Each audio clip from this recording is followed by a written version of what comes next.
Y yendo a otro plano, pero siguiendo con el tema de la investigación, en los últimos años al final ha habido pues, un auge, un incremento quizá de investigaciones más ligadas al tema de lo neuro. Bueno, ha Sí, incrementado los avances en neuropsicología, se ha ido abriendo cada vez más hueco. Con ello, sí, pues también las neurochorradas, el implementar el prefijo neuro a multitud de cosas que no sí. tienen ningún tipo La de, neuroeducación, por ejemplo, y todo, sí, o neuromarketing o multitud de neuromarketing cosas también, sí. que tienen cero aval. Y al final, ¿tú cómo percibes esto desde la psicología básica? ¿Cómo percibes al final esta cierta tiranía de lo neuro que va avanzando sin ánimo de desmerecer a la neuropsicología válida, no al resto de... Sí. Pues a mí es un tema que me ha interesado. También aprovecho y así os cuento un poco también de mi trayectoria personal. Sí, Entonces yo, cuando voy a Cardiff y hago esos trabajos de más en esta línea que he estado contando ahora de conductas inducidas por programa, y así, pues también el laboratorio donde yo me incorporo allí, que es el laboratorio del profesor Blackman, habían hecho mucha investigación en farmacología del comportamiento. Tenían varios libros y había una línea de investigación bastante potente, potenciada por otro analista de conducta que había entonces allí, pero que dejó la facultad y se fue a una empresa farmacéutica que se llamaba David Sanger, que es muy conocido, no lo conoceréis, pero fue muy conocido en aquella época. David Sanger se va a trabajar a Francia, a los laboratorios que ahora se llaman Sintelabo. Entonces eran, pues bueno, son los laboratorios de los más conocidos del mundo, pero que tienen una sección de sistema nervioso central. Entonces, a mí esa investigación me gustó mucho también. Y entonces, de hecho, tengo algunos trabajos iniciales también en esos años 80, publicados, y en los años 90, publicados con Derek Blackman sobre efectos de las drogas. Entonces, a mí ese campo me interesó y de hecho el interés fundamental que había entonces era muy conductual, porque era el inicio de lo que luego se ha llamado psicofarmacología, en realidad es lo que se llamó farmacología del comportamiento inicialmente y que ahora, pues bueno, quizá por un poco el declive de lo conductual, digámoslo así, pues es un término que se utiliza menos que psicofarmacología, pero que en realidad lo que venía a decir ese rama de la farmacología es que, y se hizo en experimentos con animales de nuevo, o con programas de reforzamiento, es que si tú metías una droga, en este caso los psicoestimulantes, animales que entrenabas en diferentes programas de reforzamiento, el efecto en la conducta era distinto. Era distinto si la tasa de respuestas era baja, que si era alta, si la respuesta estaba castigada o no castigada, pero tú a lo mejor tenías la misma línea base, o sea, un nivel de tasa de respuestas mayor o menor, o a veces incluso los mismos niveles, pero producidos por diferentes procedimientos, o bien explícitamente entrenados o castigados y tal, y veías que tú metías una misma droga, una misma dosis al mismo animal y tenía efectos distintos, y que la única forma de explicar los efectos conductuales de la droga era a través de entender la historia de reforzamiento de ese animal. Y eso es por lo que se llamó farmacología del comportamiento inicialmente, porque no se podía explicar por principios químicos el efecto de las drogas, sino de la interacción de la química con la historia de conducta del sujeto. Bueno, a mí ese mundo me fascinó porque me parecía que es que entonces la psicología tenía ahí bueno, la conducta tenía un papel mediador clave y de hecho por eso entiendes mucho que los psicofármacos no afecten igual a todas las personas. O sea, hay un patrón general, pero no todo el mundo le siente igual y tienen los mismos efectos conductuales. Y entonces, yo trabajé en eso también con Derek Blackman, no de mi tesis doctoral, sino como un trabajo como paralelo, llamémoslo así, publicamos cosas, publicamos, de hecho, cuando se murió Skinner en el año, me parece que era 1990, publicamos un trabajo muy, vamos, que a mí me gustó muy interesante, vamos, yo con Blackman de una revisión que se llamaba las contribuciones de B.F. Skinner a la ciencia interdisciplinar de la farmacología conductual. Publicamos una revista británica que se llama el British Journal of Psychology, que es así de difusión general y tuvo bastante impacto y tal, y en donde queríamos destacar justo esto, que la neurociencia, vamos, en este caso la farmacología del comportamiento, no se puede entender sin comprender los mecanismos conductuales. O sea, que no hay una ciencia farmacológica sin una ciencia conductual. Y eso es lo que yo he venido un poco defendiendo desde entonces. Y bueno, entonces, yo luego tuve una estancia postdoctoral, yo tuve un contrato postdoctoral en Estados Unidos, yo trabajé en un centro de abuso de drogas, también básico, pero que ahí tenían una orientación más bien farmacológica, aunque también tenían esta tradición operante, ¿no? Y trabajamos con modelos operantes, pero a ellos les interesaban mucho las drogas sintéticas, ya había empezado el problema fundamentalmente de investigar los receptores de dopamina para estudiar el efecto de la cocaína y de otras sustancias psicoestimulantes. Bueno, era el auge del estudio más de los receptores de dopamina y los mecanismos dopaminérgicos para explicar el efecto del reforzamiento, en realidad, el efecto de las drogas de abuso y del reforzamiento en particular, también en general. Bien, entonces yo trabajé ahí un tiempo, luego volví a la UNED, me metí ya más en cosas conductuales. O sea, que yo he estado siempre un poco a caballo entre investigación, llamémoslo así, más de neuro y más conductual, aunque siempre con este enfoque conductual. Entonces, mi opinión es, sin ser una opinión cerrada, ¿no? Yo creo que, vamos a ver, lo que hoy en día se llama neurociencia cognitiva, o neurociencia incluso conductual, bueno, el enfoque neurocientífico ha encajado más en lo que sería la psicología cognitiva, porque la psicología cognitiva, como hace referencia a, diríamos así, a constructos o metáforas, ¿no? que explican los efectos que observan, por ejemplo, en la memoria de diferentes tipos. Bueno, pues el encontrar una especie de hardware, ¿no? de estructura que sea eso, o sea, que sea ese constructo psicológico, pues les da una cierta validez tangible, ¿no? Material. Pero mi opinión ahí es que hay el riesgo de que la psicología quede subsumida en la neurociencia. O sea, que al final la psicología sea neurociencia. Porque si al final todo se puede reducir a la actividad de determinadas estructuras cerebrales o de determinadas conexiones neurales sofisticadas que hoy en día no conocemos, pero bueno, sí sabemos bastante de que hay cierta especialización cerebral, de que también el cerebro es plástico, de que determinados neurotransmisores intervienen más en unas tareas que en otras. O sea, hay bastante investigación de eso y bastante buena, pero mi visión ahí es que no sé si es buena o mala, en fin, no quiero valorarla, pero como que puede ser que al final esa psicología termine siendo neurociencia, puramente neurociencia, o sea, que al final investigadores que trabajen en memoria o trabajen en percepción o trabajen incluso en aprendizaje, pues realmente tengan que mirar en los cambios que se producen en el cerebro a un nivel más fino, ¿no? Sí, que al final nos absorban totalmente nuestro... Sí, yo pienso que sí, porque en psicología siempre ha habido dos almas, llamémoslo así, y las sigue habiendo, ¿no? Un alma que es la que domina y está dominando hoy en día, que es la de como ciencias de la salud. Entonces yo creo que como ciencias de la salud, yo creo que al final terminamos en neurociencia. Esa pienso yo, que no es que sea malo, pero bueno, quiero decir que sí. Y el otro alma de la psicología es entender la psicología como una ciencia social.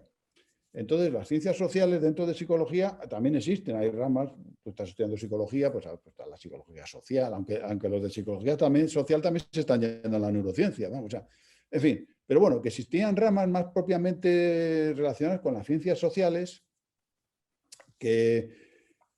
o la historia de la psicología, o las disciplinas sí que tenían más que ver con otra, que no consideran que la psicología es una ciencia de la salud, porque la ciencia de la salud al final es como si fuésemos como enfermeros o fisioterapeutas o médicos, ¿no? Donde, bueno, pues prácticamente es enseñar unas cosas para tratar de mejorar la salud de las personas. En nuestro caso sería al final la salud cerebral, o sea, el cerebro, porque nuestro órgano al final, donde está la psique, llamémoslo así, sería el cerebro, ¿no? ¿Dónde va a estar? Bueno, Entonces yo veo esa orientación. Y entonces luego estamos nosotros, los que tendríamos más una orientación de análisis de la conducta, que una posibilidad es que se desgaje de psicología, ¿no? Que es una gente que lo ha planteado mucho tiempo, ¿no? O sea, que el análisis de la conducta sea algo distinto, que no sea psicología. Entonces yo ahí defiendo la idea de que la neurociencia debería investigarse desde la tradición esta del análisis de la conducta, pero con la precaución de que yo creo que la neurociencia, vamos, perdona si soy un poco simplista, ¿no? Pero a mí me parece que esto que se llama neurociencia cognitiva muchas veces peca de lo que es, tú haces una tarea, imagínate, de memoria en el ordenador y les pones unos cascos a los individuos o les pones un tag que está registrando la actividad cerebral. Entonces ves los cerebros coloreados, todo. Sí. Entonces como que reduces la explicación a la actividad cerebral. Y no solo eso, sino que en el fondo estás como buscando algo sin una lógica teórica muy clara, ¿no? Entonces dices, bueno, pues es el hipocampo tal, que se ilumina, pues eso es la memoria espacial de no sé qué tal. Entonces a mí me parece que en neurociencia, porque a lo mejor dentro de unos años no, pero hoy en día las técnicas son todavía limitadas, tienes que tener una pregunta teórica. Una pregunta teórica que necesariamente tiene que ser psicológica o conductual en nuestro caso. Una pregunta, y entonces buscas en el cerebro. Pero es que si buscas por buscar, si haces lo que se llama pesca, claro que vas a encontrar cambios, pero unos cambios que yo creo que no responden a una concepción teórica, y al no responder a una concepción teórica no tienes una forma de interpretarlos bien. Esa es Entonces, de hecho, estoy escribiendo un trabajo que, no sé, vamos lento, porque colaboro con una chica que es psicóloga más bien clínica, pero que le interesa la neurociencia. Y estamos escribiendo una cosa sobre, en fin, sobre esto del papel de la conducta en la neurociencia, que bueno, que cuando lo tenga os lo pasaré, pero es que todavía está un poco en mantillas. Pero donde intentamos defender esta idea de que no se puede reducir, pero no es porque no haya que estudiar neurociencia, sino que yo creo que ignorar que existe eso es también cerrarnos los ojos a un campo muy importante, sino porque hay que integrarlo en nuestro paradigma, en nuestra forma de entenderlo, y así avanzaremos. O sea, no sé, es un poco la defensa que yo quisiera hacer. O sea, porque quiero decir que mucha gente lo que dice, bueno, es que a mí el cerebro, lo que pasa y tal. O sea, que muchos analistas de conducta te pueden decir, bueno, a mí eso me da igual, para hacer una teoría conductual, en fin, un poco a lo Skinner clásico, pero cuando Skinner dijo aquello es que no se sabía nada del cerebro. Claro, Skinner hacía aquella como una proposición para avanzar en una teoría de la conducta sin esperar a tener una teoría y un conocimiento del funcionamiento del cerebro mínimamente documentado, ¿sabes? Creo que... Lo has dejado caer un poco. Has comentado que quizá haya pues, ciertas partes como el análisis de la conducta que se pudieran desgajar. Te quería preguntar sobre eso, sobre el futuro de la psicología, sobre el futuro del grado, del gremio en general. ¿Hacia dónde crees que camina un poco? Si Sí, pues tenderemos... ya te lo he dicho, yo veo el riesgo de la neurociencia, o sea, Sí, pero por ejemplo... metiéndonos en ciencias de la salud. Yo fíjate que sería más de ciencias de la salud que de otras ciencias, ¿no? Por toda la trayectoria que te he contado de que yo venía para estudiar medicina y estudié ciencias y estudié tal, sí, yo eso lo entiendo. Pero creo que ahí nos podemos perder. Pero ¿y crees Podemos... crees que al final la neurociencia puede absorber todo y que la psicología no Bueno, tenga, yo creo que al digamos... final puede pasar, pero vamos, esto es pura lucubración, o sea, no tengo ningún Ya, bueno. fundamento. O sea, Pero en yo ese creo que caso, existen. el análisis de la conducta, por ejemplo, ¿se desgajaría, se emanciparía? ¿O quedaría totalmente absorbido y No, yo desaparecería? pienso que el análisis de la conducta tiene un cierto campo. En España tenemos poco desarrollado. En otros países, pues, por ejemplo, principalmente yo creo que en Estados Unidos sí hay más másteres y programas de doctorado en análisis de la conducta, que normalmente se hacen dentro de las facultades de los departamentos de psicología. Es verdad que todavía psicología sigue siendo nuestro marco no vería yo la razón por la cual no pudiésemos estar en otro sitio, ¿no? Que no fuese psicología, que fuese pues una facultad que se llamase de ciencias de la conducta, donde hubiese otras disciplinas, ¿no? Pero ahora mismo muy realista eso en España, no sé, quizá en el mundo tampoco lo veo. Ahora, la posibilidad de tener a nivel más de posgrado una formación especializada, sí, eso Sí, sí, porque yo lo que ha creo que salido en la autónoma, por ejemplo, en ¿no? la Autónoma, por ejemplo, hay un máster que va a empezar, bueno, que está intentando empezar desde hace un par de años y todavía no se ha puesto. Pues eso es una posibilidad, a ver si tiene cierto éxito, Hmm. porque eso sí, entonces crea como una especialización, llamémoslo, ya tienes una especialización que, bueno, podría ser un ariete para un reconocimiento de una titulación, aunque sea a nivel de posgrado. Yo creo que sí, esa opción existe porque en otros países, ya digo, sobre todo en Estados Unidos, existe desde hace ya bastantes años y no sé si es con mucho éxito o poco éxito, pero bueno, en España es que no la tenemos de momento. Y yo pienso que hay un cierto grupo de personas que se verían beneficiadas de esa formación, sobre todo pues gente a lo mejor, si quieres, más aplicada, o sea, más que tengan más, que puedan desarrollar técnicas y que a lo mejor en muchas empresas, en muchos sitios, pues les venga mejor a alguien que tiene una formación en análisis de la conducta y que sabe cómo modificar la conducta, pues yo qué sé, de situaciones de situaciones de catástrofes, ¿no? Imagínate, ¿no? En fin, que son situaciones donde nosotros yo creo que podemos intervenir bastante en situaciones un poco de emergencia, ¿no? Aparte, bueno, aparte de la clínica, esto de los niños con autismo y otros problemas, así que la verdad que el análisis de la conducta ha hecho bastante, está haciendo bastante contribución. Digo, en otras más amplias, pues a lo mejor eventualmente, hombre, pues joder, esta gente, pues bueno, y entonces pues tuvieses un plus ahí, ¿no? Para, ¿sabes? O sea, no Hmm. sé, bueno, yo como buen analista de conducta creo que todo eso, cómo se vaya a desarrollar, va a depender de la interacción de nosotros con las consecuencias, o sea, de poner en marcha las contingencias que hagan que las cosas funcionen y bueno, pero si tú no estableces las condiciones para que la conducta, en este caso sería la formación especializada en esto, tenga éxito, pues nunca lo tendrá. Pero si estableces la contingencia de que esto sea posible, pues yo creo que eso no tiene, vamos, yo en principio no creo que vaya a ser negativo. En Hmm. cuanto a los planes de estudio de psicología, pues ya te he contado antes que son muy complicados porque los planes de estudio de psicología son complicados cambiarlos. Cambiarlos requiere ese consenso universitario. Pues claro, estamos en una universidad que es una universidad democrática, que bienvenido sea, ¿no? Que decir que depende de que se aprueben los planes de estudio en las juntas de facultad. Las juntas de facultad están compuestas por profesores de diferentes departamentos, los directores de los departamentos. O sea, entonces hay muchos intereses que son lícitos, pero que condicionan mucho los planes de estudio. Entonces,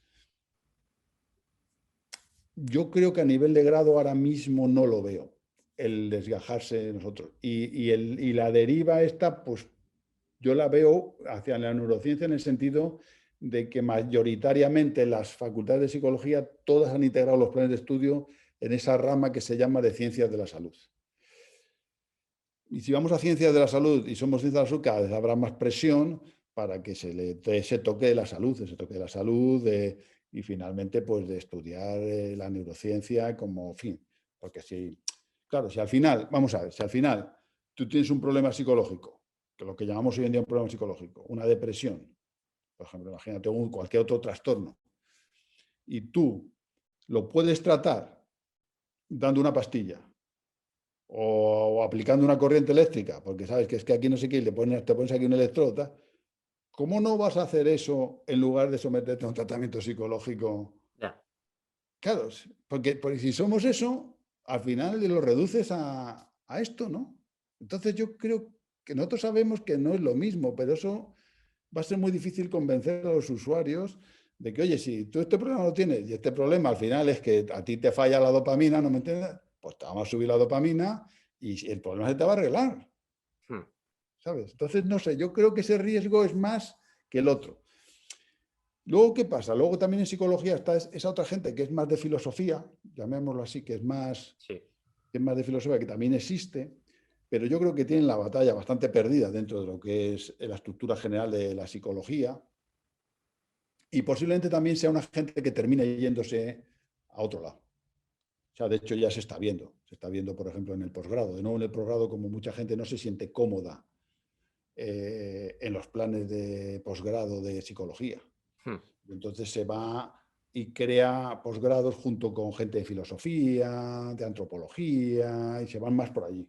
Eso existe en la UNED también y en otras facultades, ¿no?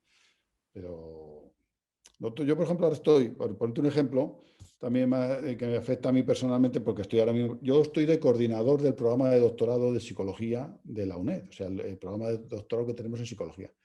Pues este año hemos cambiado el nombre. Y antes se llamaba Programa de Doctorado en Psicología de la Salud. Y entonces yo he conseguido que se quite lo de la salud. Y entonces nos llamamos Programa de Doctorado en Psicología. Entonces, digo, pues que lo de la salud nos limita un poco, porque a mí me hacen más que escribirme gente de, yo qué sé, enfermeros, ¿no? Que dicen, es que yo quiero hacer el doctorado en psicología. Digo, pero si tú no tienes ni idea de psicología, no sabes ni... no, pero como es psicología de la salud, pues yo como trabajo en salud, pues claro. Entonces, creo, por eso te digo que eso de la salud nos puede condicionar un poco, pues Sí. yo lo he visto en el doctorado que me ha pasado a mí por la gente que te escribe, que te dice, oye, pues me gustaría hacer un doctorado en psicología de la salud, pero yo soy nutricionista. Digo, bueno, sí, tú estás en la salud, tú estás beneficiando a la gente, pero tú sabes algo de psicología, tú sabes lo que se... Bueno, no, pero bueno, como yo les meto alimentos aquí que se les hace más felices, si comen fresas, que si comen no sé qué, digo, hombre, es muy interesante, pero tendrás que, ¿sabes? Sí. Entonces, eso me ha pasado. Yo llevo 2 años en esto, o sea, estoy en el tercer año, que ya lo dejaré el año que viene, pero bueno, que por ponerte un ejemplo del tic ese de meterte en salud. No sé, yo, por ponerte una reflexión así, pero no sé bien lo que va a pasar, pero sí, psicología sigue siendo una disciplina heterogénea, como yo creo que os han dicho otra gente aquí. Hay diferentes almas, llamémoslo así, dentro de la psicología, y no es raro que psicología termine desgajándose en varias cosas, como en su momento pasó con la filosofía, pues que la Claro. filosofía pues, se termina. No es raro, ¿no?, que lo que hoy en día se entiende con ese gran paraguas de la psicología, a medida que la psicología sea una disciplina más aceptada socialmente, se busquen más profesionales que resuelvan los problemas, pues realmente, pues yo qué sé, para problemas particulares, pues un analista de conducta pues es más adecuado que alguien que yo qué sé, que se está planteando, ¿sabes?, o sea, Hmm. cosas del cerebro, porque al final alguien quiere, oye, pues yo es que tengo aquí un problema del tráfico, de no sé qué, y quiero que me lo arregléis, o sea, que no me interesa a mí si, ¿sabes? Entonces, no sé, yo creo que eso puede Comentabas, evolucionar por ahí, pero no lo sé.